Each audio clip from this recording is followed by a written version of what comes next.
32 silver masks shimmered in the moonlight at the edge of the forbidden forest, and Elphias Vance was the only thing standing between them and the open doors of Hogwarts.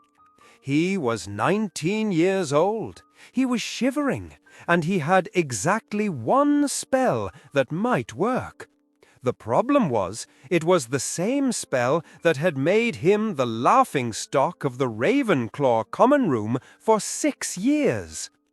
The rain was coming down in sheets, turning the castle grounds into a slurry of mud and darkness. Elphias wiped water from his eyes and gripped his wand, feeling the familiar vibration of the unicorn hair core. It was humming, nervous, reacting to the overwhelming concentration of dark magic massing at the tree line. He checked his position on the viaduct. He was exposed. If they looked up, he was dead. If they cast a hominum revelio, he was dead. If he ran, the 3 first years sleeping in the infirmary behind him were dead. He did the math. It was what he did best. 32 Death Eaters. The distance was 400 yards. At a standard marching pace, even in this mud, they would reach the courtyard in under 3 minutes. The castle's primary wards had fallen 3 weeks ago, leaving only the physical barriers and the localized enchantments. Elphias had no reinforcements. The Order of the Phoenix was on a mission in London. The teachers were scattered. It was just him, the rain, and a tactical disadvantage that was statistically impossible to overcome. He looked down at his wand. The wood was already warm. He had been practicing the incantation all summer, not for war, but because he wanted to prove a point about magical acoustics. His peers called it the Ghost Orchestra. They said it was a parlor trick, something to scare first years or entertain drunks at the Hogshead. A useless, intricate web of charms designed to project sound and light, but with zero offensive capability. It couldn't cut, it couldn't blast, and it certainly couldn't kill. But as the first green jet of light sizzled through the rain, hitting the stone balustrade 5 feet to his left, Elphias realized that killing them wasn't the objective. The objective was to make them believe they were already dying. If you want to know how this forgotten wizard turned a useless parlor trick into Hogwarts' last defense against a massacre, stay with me until the end of this story. The summer of 1997 was a time of suffocating quiet. The ministry had not yet fallen, but the air was thick with the static of coming violence. Elphias had stayed behind at the castle, not out of bravery, but necessity. His parents were Muggles, their home in Leeds compromised, and Dumbledore had offered him sanctuary in exchange for maintenance work on the castle's aging sensory charms. Elphias was a technician, not a duelist. He was the boy who sat in the back of Defense Against the Dark Arts, taking notes on spell radiuses while others practiced disarming. He remembered the day he invented the Ghost Orchestra. It was a Tuesday in November. He had been trying to layer a Ventus charm with a modified sonorous to mimic the roar of a Hungarian horntail. He had succeeded too well. The sound had shattered 3 windows in the West Tower. His head of house, Professor Flitwick, had been impressed by the theory, but disappointed by the application. Why waste magical stamina on noise? Magic was about intent and result. If the result was just a loud noise, it was a waste of a wizard's potential. Back on the viaduct, the first wave of Death Eaters crossed the boundary line. 12 of them, the vanguard. They moved with the arrogance of predators who knew the prey was cornered. Elphias took a breath, tasting ozone and fear. He needed them closer. 300 yards, 250. The magical mechanics of the ghost orchestra were delicate. It required a continuous stream of intent. If his concentration wavered for a microsecond, the illusion would collapse into static. He raised his wand, not pointing it at the Death Eaters, but aiming it straight up into the storm clouds roiling above the astronomy tower. He whispered the first activation phrase, "Needs must when the devil drives." A low hum began to emanate from the ground. It wasn't loud at first. It was a vibration, a deep, resonant thrum that shook the puddles in the courtyard. The Death Eaters paused. Elphias saw their heads turn. They were scanning for a source. They expected a counterattack, perhaps a stray auror or a trap. They did not expect the fog. Elphias twisted his wrist, a sharp, agonizing motion that felt like snapping a tendon. The charm hooked into the atmospheric moisture. The heavy rain suddenly vaporized as it hit the ground, billowing up into a thick, unnatural white mist. It obscured the courtyard in seconds. Visibility dropped to 0. The Death Eaters were now blind. But they were still 32 heavily armed wizards against 1 student. Elphias closed his eyes. He didn't need to see them. He needed them to hear him. He engaged the second layer of the spell, the acoustic mirroring. From the fog, the sound of marching boots erupted. Not 1 pair, but hundreds. The rhythmic, terrifying stomp of a regiment moving in perfect unison. The sound bounced off the stone walls of the castle, amplifying, echoing, distorting, until it sounded like an army was pouring out of the great hall. The Death Eaters shouted orders, their voices tight with confusion. Elphias heard the distinct crack of a curse hitting stone. They were firing blindly. Now came the hard part. The wand in his hand was burning hot, searing his palm. The magical drain was immense. He was sustaining a sensory illusion over an area of 3 acres.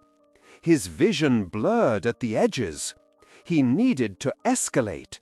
He needed to make them panic before his magical core gave out. If this forgotten legend of Hogwarts is already touching your heart, and you would like to help keep these stories alive, you can support the channel by clicking the thanks button below the video. Every little bit helps me continue bringing you more hidden tales of courage and magic. Down in the courtyard, the panic was setting in. Elphias added the visual component. This was the part everyone had mocked. He could create shapes out of light, vague, shimmering forms that looked like Patronuses but carried no positive energy. They were just hollow shells of light. He flicked his wand downward. Dozens of silver stags, otters, and phoenixes burst from the fog, charging the Death Eater lines. They were harmless. A simple gust of wind could disperse them. But to a dark wizard conditioned to fear the Patronus charm, they looked like the vanguard of the Order of the Phoenix. The reaction was instantaneous and catastrophic. "We are under attack!" the shout came from the leader, a tall man whose mask had slipped. "It's a trap! There are dozens of them!" The Death Eaters unleashed hell. Green and red lights tore through the mist. They were firing killing curses at ghosts.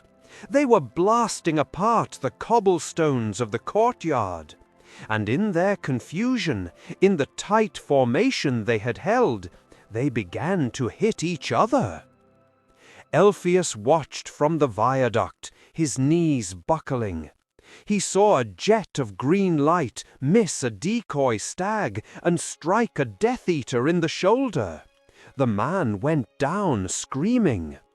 Another curse ricocheted off a stone gargoyle and shattered the mask of an attacker to the left. The chaos was absolute.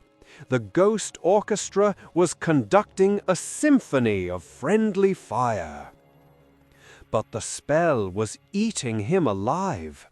Elphias felt a trickle of blood run from his nose. His arm was numb. The wood of his wand was beginning to smoke. He had to hold it. Just another minute. Just until they broke. One of the Death Eaters, more experienced than the others, cast a wide area dispelling charm. The fog wavered. For a second, the illusion flickered. The marching boots skipped a beat. The silver stags dimmed. The Death Eater looked up. He saw the viaduct. He saw the lone figure standing there, wand raised, trembling. "It's a trick," the wizard roared, pointing his wand at Elphias. "It's just one boy." The spell shot toward him, a purple curse, nasty and bone-breaking. Elphias couldn't move. He was locked into the somatic component of his own spell. If he moved, the illusion died, and they would storm the castle. He didn't move. He took the hit. The curse struck him in the left shoulder, spinning him around and slamming him against the stone parapet. The pain was blinding, a white-hot spike that made him want to vomit. His concentration shattered. The fog evaporated. The marching boots silenced.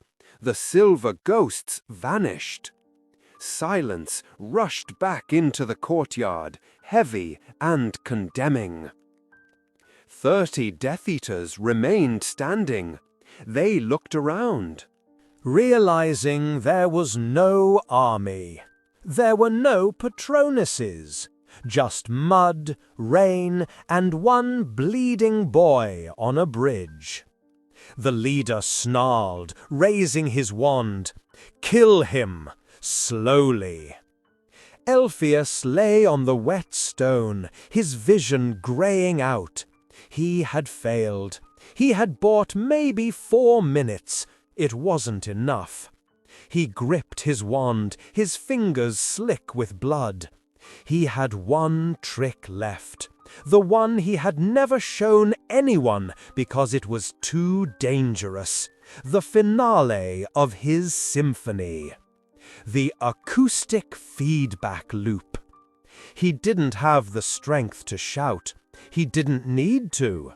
He whispered the incantation into the stone floor. Resonare ruina.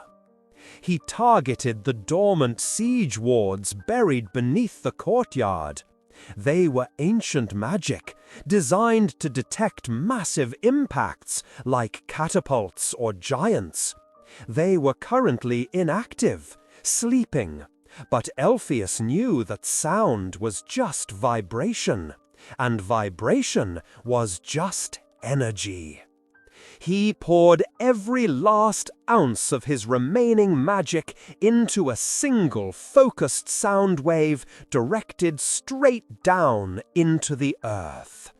It mimicked the seismic signature of a giant's footfall. The ground groaned. The Death Eaters froze. Beneath their feet, the castle's ancient defense mechanisms woke up, tricked into believing the walls were being breached by a siege engine. The flagstones of the courtyard exploded upward. Stone golems, dormant for centuries, erupted from the earth. They were mindless, automated defenses, swinging massive stone fists at anything with a magical signature. The Death Eaters didn't stand a chance. They were in the kill zone. Elphias watched through half-closed eyes as the enemy formation disintegrated. Wizards were tossed like rag dolls. Shields shattered under the weight of enchanted granite. The screaming was real this time. It wasn't a trick. He passed out before the First Order member apparated onto the grounds.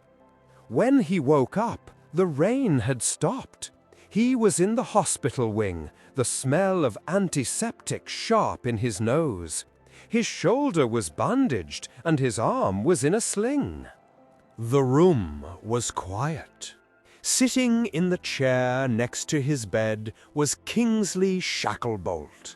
The tall Auror looked tired. He was reading a report. Elphias tried to sit up, but the room spun. "Easy," Kingsley said, his voice deep and calming. "You have exhausted your magical core to a dangerous degree, Mr. Vance. Madame Pomfrey says you might not be able to cast a Lumos for a month." Elphias swallowed. Did they get in? Kingsley closed the file. No, they did not. When we arrived, we found 28 Death Eaters unconscious, bound by the castle's automated defenses, or incapacitated by friendly fire. The remaining 4 fled. Kingsley leaned forward, his dark eyes searching Elphias's face. We interrogated one of them. He kept raving about an army. He said there were hundreds of Patronuses. He said the castle itself came alive. Elphias looked at his hands. "It was just a decoy spell, sir, sound and light." Kingsley smiled, a rare, genuine thing. There is no such thing as just a spell. Elphias, only the wizard who casts it. You held off a platoon of Voldemort's elite with a light show. You saved the castle tonight. The official records of the Second Wizarding War are full of famous names. Potter, Weasley, Granger, the Battle of the Astronomy Tower, the Battle of Hogwarts. But if you dig deep enough into the Ministry archives, under the section labeled Skirmishes and Anomalies, you will find a short entry about the Siege of the Rain. It mentions no great duels. It mentions no unforgivable curses cast by the defenders.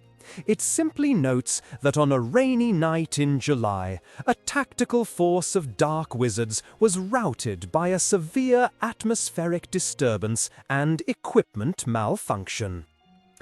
Elphias Vance never became an Auror. He didn't join the professional dueling circuit. After the war, he went into magical theory, specializing in non-verbal acoustic charms for the deaf. He was a quiet man, unassuming, the kind of person you would walk past in Diagon Alley without a second glance. But the few students who were there that night, the ones who watched from the high windows of the towers, knew the truth. They knew that power isn't always about who has the darkest curse or the fastest wand arm. Sometimes it's about the imagination to see a weapon where others see a toy. It reminds us that in the face of overwhelming darkness, we don't always need to be stronger. We just need to be smarter. We need to be brave enough to use the gifts we have, even if the world tells us they are useless. If this forgotten legend of Hogwarts touched your heart, tell me in the comments. What would you have done in Elphias's place? Like the video, share it with another Harry Potter fan, and subscribe to hear more hidden stories of courage, magic, and impossible odds. Sometimes the loudest thing in a war is one person refusing to be silent.